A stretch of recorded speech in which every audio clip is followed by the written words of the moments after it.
ছেলেটা কে হয় তোমার? আমার বয়ফ্রেন্ড, মানে আমি বিয়ে করছি। বিয়ে করছো? আচ্ছা, তুমি ওরা পছন্দ করো, ভালোবাসো। তোমার বাবাকে? আমার আব্বু ওই যে। ওরা আমি চিনি তো, আমার এই যে ইনি তোমার বাবা, ওরা তোমার নিতে আসছে। তুমি কি তার সাথে যাবা? আমি ওনার সাথে যাবো। এখন তো তুমি তো প্রাপ্তবয়স্ক হও নাই।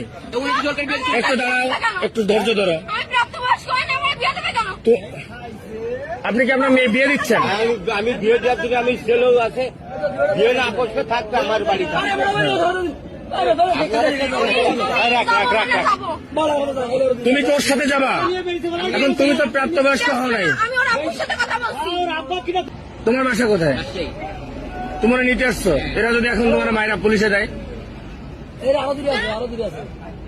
কি করবা? তুমি এত সাহস নিয়ে কিভাবে আসলে রাজশাহী থেকে এখানে? মেয়ে ফোন করেছে এই জন্য এসে। আমি বলেছি বলেই তো আসছি। তুমি সাহস দিয়ে আনছো, এমনকি তুমি ওর সাথে যাবা? আর ও যদি তোমার একটা বিপদে ফেলে তাহলে কি হবে? কি করে বিপদে ফেলবে? মনে করো যে একটা বিপদে ফেললো, ও তোমার একটা বিপদে ফেললো। আমার আব্বু বলছে আমি যদি চলে যাইতে চাই আমাকে চলে যাইতে বলছে। তুমি আর গায়ে হাত দেবো না, আমি যা বলছি আমি আর দেবো না, দেবো না, দেবো না, দেবো না, আমি দেবো না।